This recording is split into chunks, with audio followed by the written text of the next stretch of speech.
Hey guys, it's Ricky from the Guitar Master Project. Today we're going over the vocal section for So Will I by Tori Kelly. So in the last video we did our chord progression, and if you guys subscribe to RMT Books, we have our music production workshop over there where I go over how to record the chord progressions using Audition, using a computer, using software. Went ahead and it shows you guys how to record that, and then we went in very great detail over the chord progressions. So hopefully you guys have checked that out and you've recorded already your chords. Once you've recorded the chords, what I like to do, just because I like to do it, is I like to just jump right into the vocals. And you need the chord progressions here because that's what you're going to be singing over top of. I'm sure you can sing with the guitar in your hands, but it's another level of singing when it's just you and the microphone, and you can focus, instead of focusing on the guitar, you can focus on your breathing. That's critical.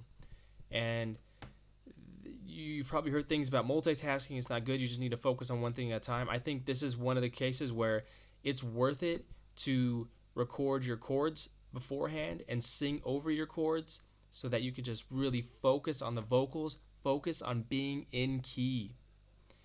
Now guys, I am not a singer, and I know singers, and they would they'll get on my tail about if I'm singing and sometimes the notes are too high, so I'll just sing a harmony because I don't want to go up there. If I'm on stage, I'm not going to crack my voice on the microphone.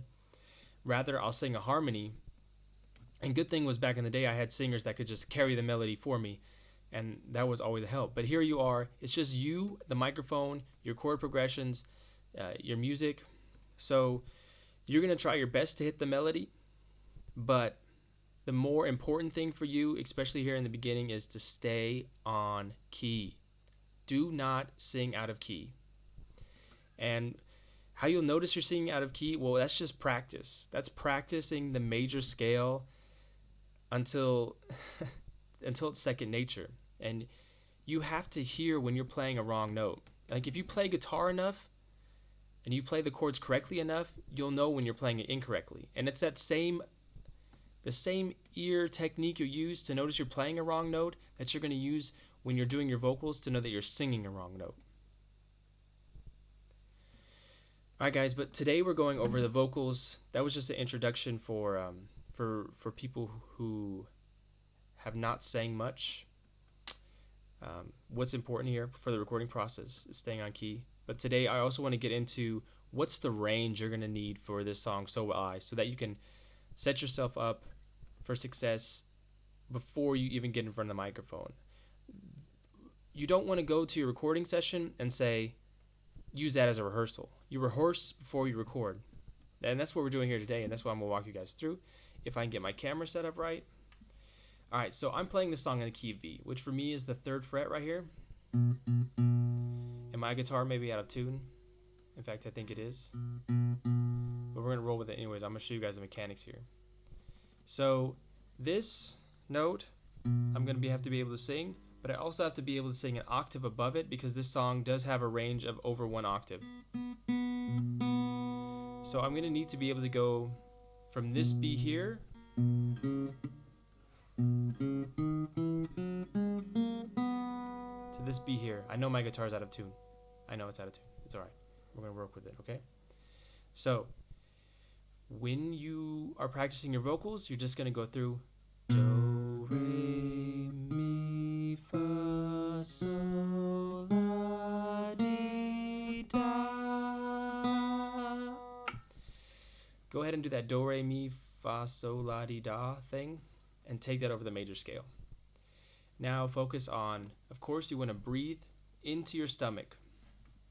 And if you've never focused on breathing for vocals before, do the simple exercise, lay on your back, put some books on your stomach, and let air into your stomach and have the books go up and down. And then practice just singing, and anytime you sing, then the books should drop down, which means the air is coming out of your stomach and then it's going through your vocal cords or throat or whatever, and it's coming out your mouth.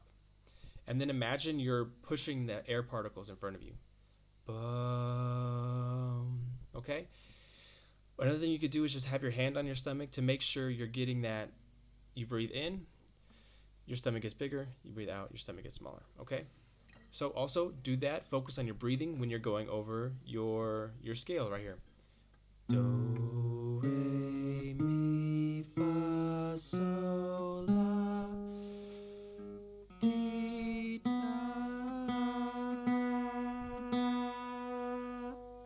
Okay, so you're definitely going to need this octave here.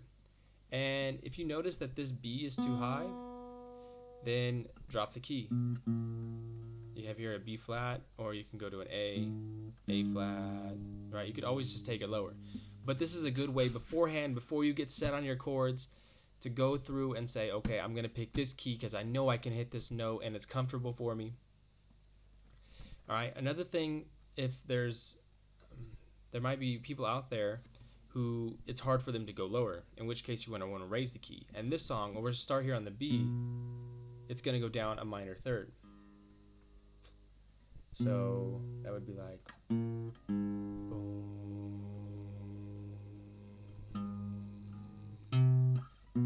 Hold on one second.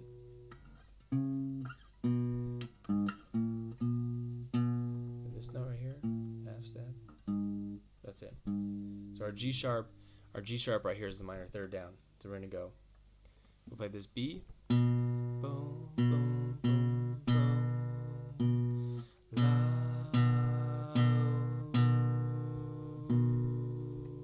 and then drop it. Boom, boom, boom, boom. And you should be able to hit that minor third down.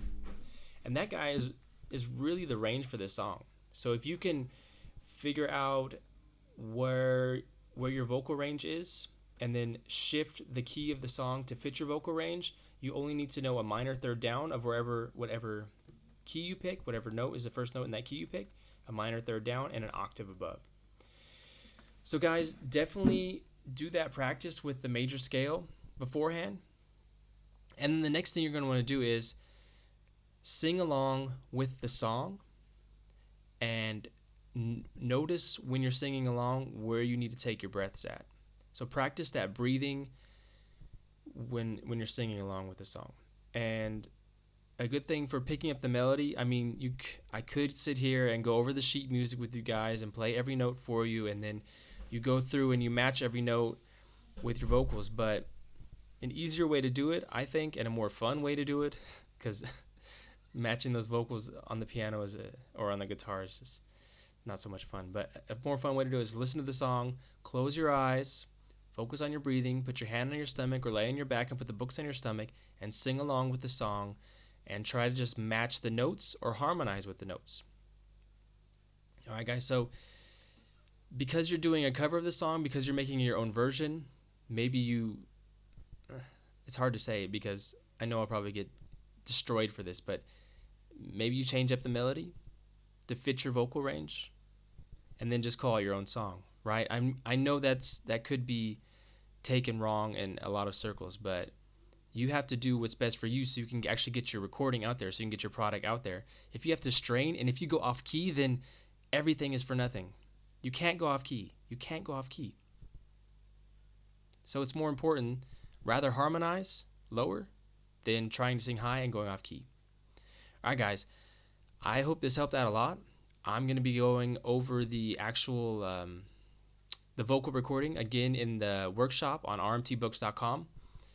You guys feel free to check that out. Go over there and subscribe. It's a small fee. I think it's like $29.99 a month, but you get access to all of our production videos, and I go into this video is probably like 10 minutes long. I have like another 20-30 minute video on how to record and all the little details that you need to put into your work so that you can have a finished product. And once you go through a couple cover songs with us over here at Guitar Ministry Project, then definitely we're going to start working on how you can start creating your own songs. And in the meantime too, if you already have songs that you've written, reach out to me. We can go over coming up with chord progressions or anything you might want to work with.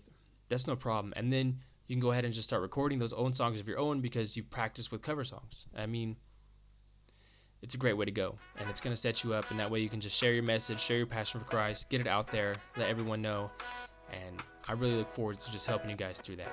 Thanks again for watching. I'll see you next time.